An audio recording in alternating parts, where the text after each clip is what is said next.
Hey everybody, Ben here. Just want to do another quick video for you guys. This one is a viewer poll winner video. So before we get into all of this, this video is going to be about GameStop and why I'm maybe not the biggest fan of it. I don't like protest it. It's not like I never buy anything at GameStop, but it's just not my favorite place to shop. And there's a lot of positivity about GameStop on YouTube and collecting communities, I think. Like, sometimes you see these videos about people trading in their copies of Wii Sports and Mario Kart and getting some great deals, and that does happen. But I personally do that very seldomly, and I have a lot of reasons why. The reason I'm doing this video, of course, is because I put a poll up on the channel under the community tab. You can check it out if you want. And I said, well, what kind of topics do you want me to talk about in a future video? We got a lot of responses. Thanks so much for checking that out. It really helps me out. When people respond to those polls, it helps me think about what I want to record. When I'm not doing pickups videos, that's coming real soon. In the next few days, I'm going to do another pickups video for you guys. I have some things to show off. But in the meantime, I put up this stuff to talk about other things. So anyway, in addition to talking about GameStop, I am going to talk about some of the other topics that got good reception. So I will talk about sort of the risk, personal finance stuff with video games, as well as negotiating to buy video games in future videos, maybe down the line a little bit. But for now, we're going to talk about the GameStop thing.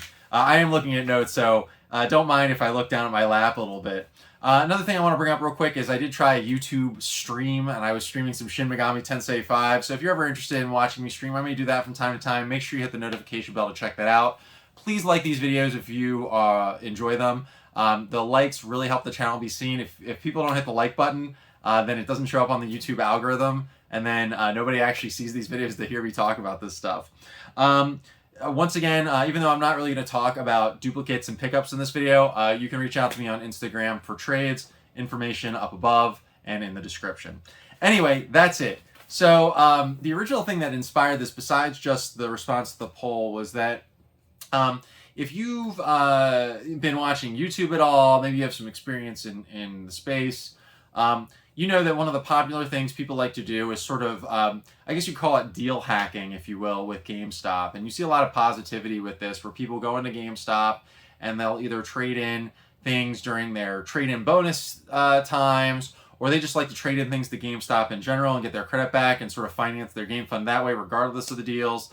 Sometimes people talk about the amazing deals that they find at GameStop, some diamond in the rough they found. And those things do happen at GameStop, but I'm going to talk about a recent experience I had there. So during one of those recent trade-in deals that are for pro members, I'm going to get into the pro membership in a bit because I'm a little salty about that too, but during one of the pro member deals, a friend of mine reached out to me. He said, hey Ben, there's some deals going on with trades. You can get 50% trade-in bonus on controllers, and if you trade in a certain amount of games, you get a 50% trade-in bonus and all this stuff. I'm like, great. If you've been watching the channel, I have tons and tons of duplicates, including some of the stuff that GameStop should be taking. I pulled things like a copy of Mario Kart on the Wii. I pulled Xbox 360 controllers. I pulled Black Ops. I pulled a number of items to try and trade stuff in. And my goal at that day, and this was maybe about a month ago, was to get a few items. I really wanted to get this game called Lost Judgment on PS5, which is like the Yakuza series. I'm a big fan of those games. And I wanted to get some other stuff, but mostly I wanted to see if I can get like, $250 in trade credits so I can sort of buy some new games using that GameStop money. I grabbed about 15 games and a black 360 controller, and I used the trade-in section of their website. If you go to their website, you can actually see what the trade-ins are, look up specific items, see what their trade credits are, both for regular and pro members.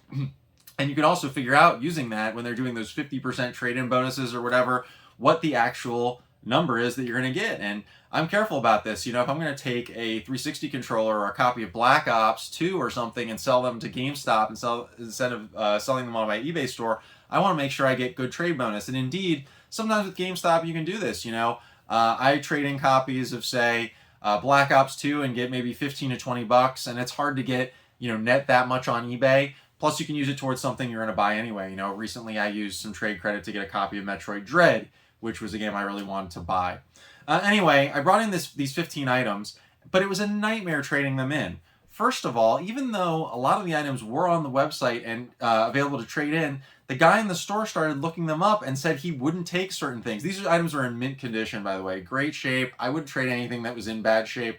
I'm going to talk about what they try and do on that side too. But they weren't taking certain things in. They weren't taking Mario Kart and the Wii. But on their page, it actually says Mario Kart Wii and a certain trade amount and how much you can get for it and all that stuff. But the store wouldn't take it. They also wouldn't take the 360 controller and a number of other games. I think all in all, they wouldn't take maybe a little more than half the games I brought into trade. And I was just frustrated because it took a long, long time for them to look all this stuff up. They couldn't figure out the 360 controller, and their register just wasn't letting them do the thing that I wanted them to do. It wouldn't allow them to take in the trade. I was talking to the guy. I think he legitimately knew what he was doing and just was saying our system can't take them in. He called some manager, like district manager or something, and they said that indeed they weren't allowed to take them in and things like that. And this just sucks for me as a customer, right? You know, I spend the time looking at the website, pulling the items I want, figuring out what I'm going to trade and how much it's going to be, and then I get to the store and they're not taking half the stuff they're supposed to take, and it takes, what is it, like 45 minutes just to get this thing done. And looking back at that, I almost thought to myself, this wasn't even worth it. I could have just sold the stuff on eBay. Maybe I wouldn't have gotten, you know, the exact same amount, but at least I would have gotten cash and I wouldn't have to deal with the bullshit from GameStop. So I really wasn't happy with this stuff on that day. Not only that, I ran into another problem, which is the thing I actually wanted to get the trade credit for, you know, this amazing trade credit that you can make so much money on, a copy of Lost Judgment. The guy didn't actually have in stock. Now, this is a pretty common PS5 game. It was fairly near its release. It was not exactly a high-demand game, and they didn't have it. This was also frustrating to me. You know, I ended up buying that day Tales of Arise on PS5, which is a pretty cool game. I recommend it. But that wasn't what I went in there for, and that's not what I intended to trade my stuff in for. So for me, as someone trying to do trade-ins and sort of make the most out of my collection with the extras I have, this to me was a big waste of time, you know? I didn't really get what I wanted. I didn't really get all the money I thought I was supposed to get in trading credit. I had to waste a bunch of time. I mean, it sort of defeated the purpose of the whole thing. Now, granted, this experience is a lot different than what you might see in some of these other YouTuber videos where people go in and they say, yeah, I traded this at games, I got all this stuff, and now I have my Switch OLED or I have my Xbox Series X or something like that. That just doesn't seem to happen to me very much. It seems like every time I go to GameStop to trade stuff in, there's some kind of issue. Another thing they like to do at GameStop to jerk you around when they trade stuff in is call for resurfacing repairs or disc repairs. When you see like a minor smudge on the disc, sometimes they try and play games like that. This is all baloney. There's no reason for them to do these things, but it's all anti-consumer. And so that's kind of what inspired all of this to get to this point in this video and talk about this stuff. But, you know, after I was thinking about it, I've just sort of thought about other things about GameStop that really make it not the best place. And again, sort of going back to the start of the video, video game stores and used games and stuff like that, I mean, on YouTube, what we really see a lot of times is, look at all these deals I got from GameStop. And again, there's no doubt in my mind that people are getting these things. But these experiences are definitely not universal. And moving more towards GameStop as a company, I feel as if they don't really care about the customer's experience, and they definitely don't care about their employees. So I'm going to talk about some of the things about GameStop that maybe people don't talk about in these game collecting videos, and you tell me what you think about them, and maybe I'll change your mind about maybe, you know, next time maybe using eBay a little bit more, or trading with friends, because I don't think GameStop's a great place to deal with. So the first thing I wrote down here is this bullshit that GameStop has selling games as new when they're opened up. I don't know exactly what GameStop does. I'm not sure if it's employees trying out games to try and give the customer an expectation of what that game is, or if they're doing this to display it or do something about, you know, loss. You know, if we take it out of the case and put the case on the shelf, then someone's not going to be able to steal it as easy. I don't know what it is, but when I eventually did use my trading credit to get that new copy of Lost Judgment on PS5, the thing was open already. I grabbed the case off the shelf and they pulled a disc from behind the counter and put it in the case. You know, if the game is open, that is no longer a new game. And GameStop's been doing this shit for years, and I don't like it. They even do it with games that you order online. And I just think to myself, how can anybody know what's new and not new when buying from GameStop? More to the point, some people go for the sealed collecting. I know it's not a thing for me, but if you actually care about this stuff, this is a bad experience. Not just that, if they're demoing games, then they're no longer new, period. GameStop should completely stop doing this. And frankly, if you go into game, I mean, I tolerated it because the disc was in good shape and I wanted to play the game. But honestly, I should have just walked out of the store. I was just stuck because I had that trade credit. Another thing GameStop does that's anti-consumer and anti-collector is they dump cases and manuals for DS and 3DS and Wii games and stuff like that. I know I've seen people on their YouTube channels trading in games, and they say, "Well, just trade in the discs and the cartridges because GameStop's going to throw out the cases instead and keep the cases, sell them on eBay or something." I don't actually blame the consumer for doing this to maximize their value, especially when GameStop is engaging in this practice. But frankly, GameStop shouldn't be doing this in the first place. GameStop should have a value for the game loose and a value for the game in the box, or at least some kind of distinguishing thing. Or at the very least, they shouldn't be throwing out perfectly good cases and manuals and separating games and making these games less collectible and sort of ruining the collecting experience by breaking stuff apart. I know people have had some fun experiences dumpster diving or whatever and getting free cases from GameStop, but really it's better if GameStop never broke these things up in the first place. It's not actually anti-preservationist and really bad for the hobby. GameStop needs to stop doing this, and we need to stop supporting GameStop doing it. When I trade in my games to GameStop, I actually give them the cases, the manuals, because sometimes they do keep them. And frankly, I would rather the off chance that someone gets a complete game and I sort of pay it forward when I trade this stuff in, than give them a broken up game just to maybe make a few extra dollars on eBay. I hope that makes sense. Another thing that GameStop does that really bothers me is how they change their programs over time. So I mentioned the whole pro membership thing. You know, for years and years, the pro membership, as I recall, was you pay the $15 a year, you get the magazine in the mail, which is okay. You know, I was never a big Game Informer fan, but you know, it was interesting once in a while. And you would get, I think the deal was 10% off all used games, and there were maybe a few pro member rewards and trade-in bonuses and things like that. This was kind of something I was comfortable with because especially if they did like the buy two get one free on used games, you could use the 10% off and get some pretty good deals. But at the very least, you knew that if I spent $15 a year and then I spent $150 on used games, the deal would pay for itself. Well, GameStop changed that, and now they have this deal where you pay $15 a year. The used games don't give any real discounts anymore, so you're paying more for each used game you buy at GameStop. They're not really discounting the used games anymore the way they used to. And now they're giving you a $5 gift certificate that you use every month. And some people would say, whoa, you know, $5 gift certificate, they're basically giving you $60 if you pay $15.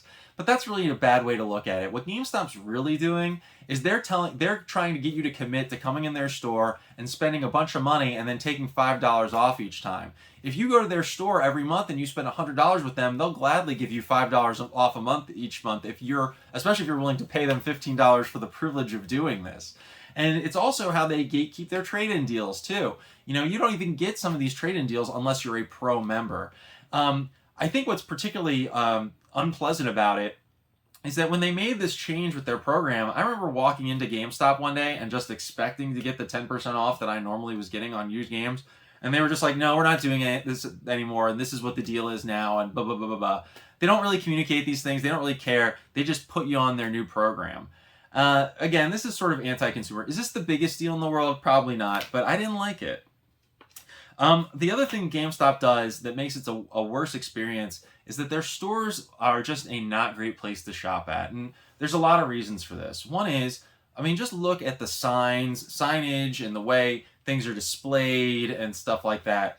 You know, I remember maybe about 20 years ago, 25 years ago, especially as used game stores were starting to rise, we had not only GameStop, but you know, I think some of these were owned by the same company even back then, but like Electronics Boutique, Funko Land, Video Game Exchange, Babbage's. I mean, I think Babbage's is what became GameStop. You know, all these different stores, and it seems to me like they were a more fun experience, especially for the gamer. I remember walking into a Babbage's, and there they had Marvel vs. Capcom 2, and you could go walk up to play it on the Dreamcast, and that was a fun experience. There were times you could play the used games before you bought them. They would always have something there for you to try or see. There's a little bit more color in the stores. I mean, I think right now GameStop is very drab. Everything is sort of gray, and there's a few displays for whatever they want to show you in their sales signs. but I don't think the store is particularly great to look at. They have tons and tons of garbage inventory, t-shirts that inevitably end up on clearance, cheap quality toys and figurines, other products. I mean, they go through these waves where they start selling things like tablets and phones. They can't seem to make up their mind about what they want to sell. Board games, Funko Pops, whatever. I mean, it's really become this sort of nerd, it's like this nerd store. It just can't decide what it wants to be. And when I go in these stores, it feels like I never really know where I'm looking for what I want to find. And sometimes the things I want to find are sort of drowned out by all this crap. GameStop needs to make their stores a much more pleasant place to shop if they want the retail experience to be good. But honestly, I'm not sure that GameStop really cares about that. It seems like these days they're trying to push people towards the order online, pick up in store, or ship to home, and turn their stores into fulfillment centers. That was part of that whole stock thing, which I'm going to probably allude to a little bit later. Let's see, what else do we have? For a store that sells used games, they've really made it a point to drop a lot of systems that they could still be selling, Yes, the Nintendo Wii, the Wii U, the 360, the PS3 are not current systems. The DS and 3DS are not current systems. But it seems to me like a Vita, not a current system. But it seems to me like GameStop's kind of made an effort to get rid of those games in their stores. And while they still take some of them in trade, and you see, bits and pieces here and there, to me, there's really no reason, especially when you consider things like Xbox 360 backwards compatibility with Xbox One and now Xbox Series S and X, why some of these games should still be at GameStop. What was the big deal for GameStop stocking Wii games? I mean, I know me, in my eBay store, I still sell Wii games. I still sell PS3 games. I think people probably would go into GameStop and still buy these games if they existed there. And to me, I'm thinking, instead of selling some of these Funko Pops and t-shirts, couldn't they take some of that space and have a little bit more in terms of what you would call, I guess, I think vintage is a hard way to put it, but maybe systems that are a couple generations back that people still do play and buy. It seems like they're not selling this other crap, so maybe they should get back into actually selling used games. I know they got into the retro thing a while back, and that was a real disaster for them because I was walking to GameStops and seeing bootleg games that they poorly vetted and were ending up in the stores, and just obvious junk Genesis games and Super Nintendo games that were obvious bootlegs being sold in GameStop. But for 360 games, for Wii games, for 3DS games, this is really not much of an issue. GameStop should really still try and sell this stuff. If they're just going to try and serve used games for people buying games in the last 3 or 4 years, I just feel like that's very much limiting their inventory, their customers. It's making the store a less pleasant experience. And not just that, like, if they're trying to create a culture of gamers, don't they want to give lots of options? These are just my opinions. Maybe I'm wrong. If you order something online from GameStop, especially a used game, it's a total crapshoot if it has the case or manual, period. I just don't buy used games from GameStop because of this. Another thing I really hate from GameStop is they continue to perpetuate the anti-consumer pre-order trend. Every time you go into GameStop, no matter what you want to buy, GameStop is trying to sell you on another pre-order for some other game in the future. Let me tell you something. There is, for the vast majority of games, 95% of games out there, there is zero reason to pre-order them. These games are digitally available day one for where there is no inventory issue. Even the games that are more popular, there tend to be plenty of physical copies available in all sorts of retailers on day one. The exception of this is maybe, obscure JRPGs, obscure shoot 'em ups and things like that. And I can understand why someone might pre-order them when a store might only get 1 or 2 copies and you have to have a physical collection. But GameStop's not really doing that. They're trying to get you to pre-order the next Madden. They're trying to get you to pre-order the next Call of Duty and all this other stuff. You shouldn't do this. These games aren't necessarily good when they come out, and GameStop's just banking your money.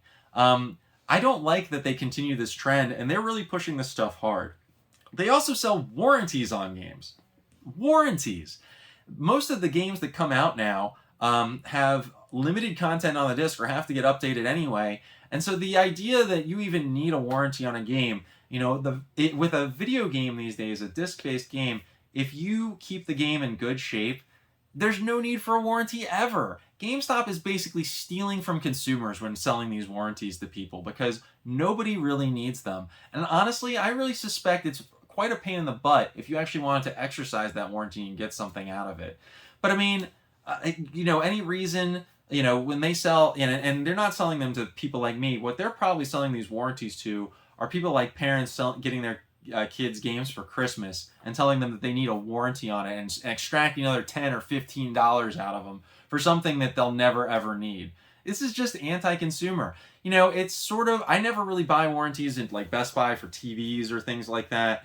But at least I understand where the use of a warranty would be on a television. A game disc that's preserved in a case will not die in the 2 or 3 year period that warranty covers, unless you really screw that disc up. And most of the time, that just doesn't happen. So now that I've got all that anti-consumer stuff out of the way, I kind of want to talk about the big elephant in the room with GameStop that makes all this other stuff kind of moot, which is how they treat their employees and consumers as tools, and how GameStop as a corporation is a not great business. One of the things that frustrated me when the Reddit Wall Street Bets thing happened and the GameStop stock spiked and went up so much was that there was this feeling that part of the reason this was happening was because GameStop was beloved, and we can't let these Wall Street people destroy GameStop by short selling it or something like that, and that they were somehow defending GameStop. But GameStop is a horrible business, and they don't just because you may have had a positive memory at GameStop, you remember buying your first PS3 there, or you remember the fun times you had shopping there or something like that. Just because you had a few good times there doesn't mean the business and the shareholders and the executives working on that business deserve any kind of sympathy and protection from you. The truth is that that GameStop short sale thing allowed GameStop, according to my research here, they ended up selling $1.1 billion in new stock in June of 2021 when all that shorting was happening. For those of you who are not really experts when it comes to the stock market, not many people are. When that price of the stock went up because of all this, the shenanigans with Wall Street Bets, GameStop decided we're going to sell new shares of stock. We're going to raise money for the company because GameStop's been doing very, very badly for a long time. So what do? They take advantage of your FOMO and your memories to basically just cash in and get all this money on the open market. And by the way, their stock today is still pretty high, much more than it should be for a company that's losing money the way GameStop is. Anyway, they could have used the $1.1 billion to take their business and say, wow, this is a lucky day for us. Because of some weird stuff with the internet, we now are a much more solvent business. We can transform our stores. We can make it a much more pleasant place to shop. They could have streamlined things. They could have done all sorts of things to address some of the things I brought up before. But it doesn't seem like they've done that, does it? I mean, if you go into GameStop now in December of 2021, it seems like the exact same store, or maybe worse than it was in June. They're not really doing anything. They did a bunch of trade-ins, I think, to build up their credit. That's probably why some of the trade-in bonuses happened. They were building up inventory according to some of the research I was doing. But it didn't make the experience any better. And indeed, if you read about GameStop, they're losing a lot of money even still. They probably won't stay in business forever. If you go to business school like I did, you'll learn that the primary goal of a business is to give returns to its shareholders. But GameStop, but there's other ideas in business, which is that just because a primary goal of a business is to give a return to their shareholders, we as individuals have a broader ethical responsibility to treat other human beings with respect and decency, and that there are some things we shouldn't do. So, for example, just a simple aspect is, if you had an employee whose parent died, you should give them the day off of work to see their parent. That's not the most profitable thing to do. It's not the best thing for the shareholders, but it's a good, honest thing to do. GameStop doesn't have much when it comes to ethics and honor when it comes to how they operate their business. During the pandemic, they were very eager to get the stores back open and early on, and get people, low-wage employees, people making about, as I understand, $9 an hour, come in and force them to come in during a time where there were no vaccines available for people, where obviously the pandemic was raging. There was a lot of death. Treatment was limited and things like that. And yet they were pushing to get people back into stores and get people in, all while paying these employees very, very little money. Right now, moving forward, if you go to the GameStop subreddit or read some of the Kotaku articles or anything else about GameStop and their practices, you'll find out that they're still paying people about $9 an hour for their basic employees, and they're not even giving enough hours to deal with the demand in their store, which has increased because they're directing online sales to the store and they're fulfilling online sales through the stores. So the people working at GameStop have to do more work. They have less people and less hours to fulfill the goals of the store. It's become a less pleasant place. And of course, you're dealing also probably with a lot of consumers during the holiday seasons who may not be the most pleasant. GameStop, with all of this money that they brought in from this stock, could have given their employees a pay bump. Maybe it wouldn't have been the most profitable move, but it probably would have made it a better experience. They could have given a few more hours to a few more people and made it so that it was a more pleasant place to go. They could have made it so more people wanted to work at GameStop. They didn't do any of that stuff with the money. Let's see here. They're driving more in-store pickups in stores like distribution centers, like Amazon Locker. In early October, GameStop decided they would open on Thanksgiving Day, showing their employees how little they care for them and how they put profits over people. I have to say, I just found it so offensive when I read this. The people working at GameStop do not make a lot of money. They need the day off on Thanksgiving. And demanding that employees sacrifice, maybe for them and for many people, Thanksgiving and Christmas in America, 1 or 2 days a year where people actually get to have a break and not, have to deal with our consumer economy every so often. GameStop said, fuck that. You have to be here. You have to work. And they hold people's livelihoods over their head in exchange for the one thing that people probably work for, which is to spend time on with their family. Frankly, we as consumers shouldn't even go into these stores on Thanksgiving.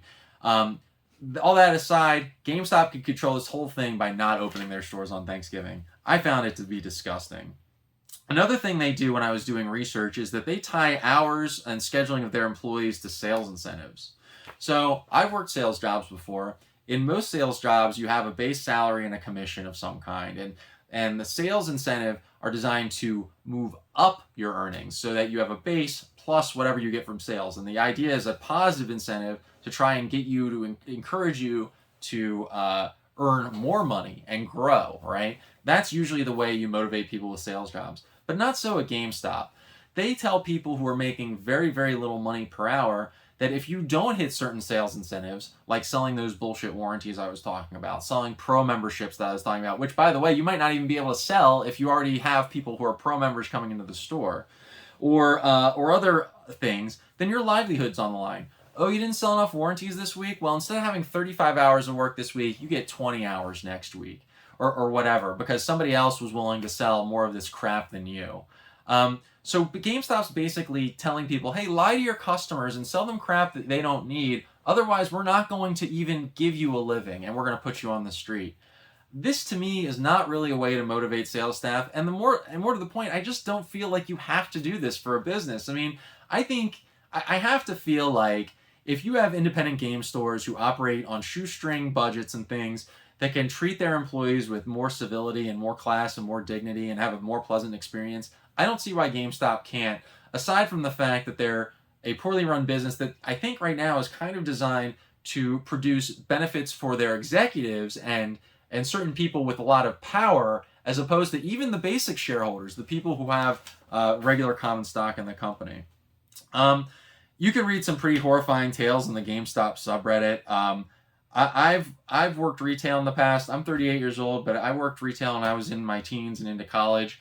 This isn't, I had some bad experiences at times, but some of the things I read about at GameStop, not being allowed to take breaks, extending shifts, forcing people to sell things and taking away their hours, these aren't things that I had to deal with at places like Hollywood Video. So I don't understand why GameStop has to do this. We're going to have to vote with our wallets if we want GameStop to change. And what that means is, honestly, I personally do not make it a point to shop there. And I generally don't trade them in too many things because I don't want to be beholden to GameStop. I don't want to have $500 or $600 trade-in credit and be forced to go to GameStop and spend my money there. I'd much rather bring in cash through eBay or trade with friends or get rid of my doubles in other ways because you don't need GameStop, and keep my business away from there and maybe do something else with it. My hope, honestly, and what I wish would exist here in Maryland, and I really don't feel like there is that there would be more viable competitors in this space in terms of, probably the more modern used game stores. What I mean is, you have retro game stores around here, but they tend to not deal in the modern stuff. I wish there was a GameStop competitor that played in the same space that GameStop did, but maybe operated a little bit better in this area of the country. I think there may be in other parts of the country, just not here. We shouldn't stop at GameStop on Thanksgiving. We shouldn't really do any of this stuff. When GameStop wants to sell us a used game as new, we shouldn't deal with it. We shouldn't put up with any of it. And by the way, we shouldn't make videos extolling the virtues of GameStop. GameStop is a corporation that cares about very little except their profits. They don't care about you. They don't care about your experience. All they're looking to do is make their next sale. So you're not going to see me do any videos talking about the amazing experience I had at GameStop, because I don't think my experiences at GameStop have ever been amazing. Anyway, this has been a pretty negative video. I hope you found it interesting. This was a little bit of a rant. I took a lot of notes. This is a little bit of a different type of thing. This was a response to your viewer poll. You wanted to hear why I don't go to GameStop, and these are the reasons why. Did I miss anything? Are there things that you think that I should have commented on? Please leave it in the comments. Am I wrong? Am I giving GameStop not enough credit? I mean, is GameStop a much better place? And is my research wrong? Or should they be? Are they not a soulless corporation? I don't really know. You can leave a thing in the comments. Please subscribe to the channel if you found this interesting. It really helps. These videos tend to perform a little differently than my other ones. And yeah, I guess that's it. Like, comment, subscribe, all that junk. And stay safe out there and have a great day. Bye-bye.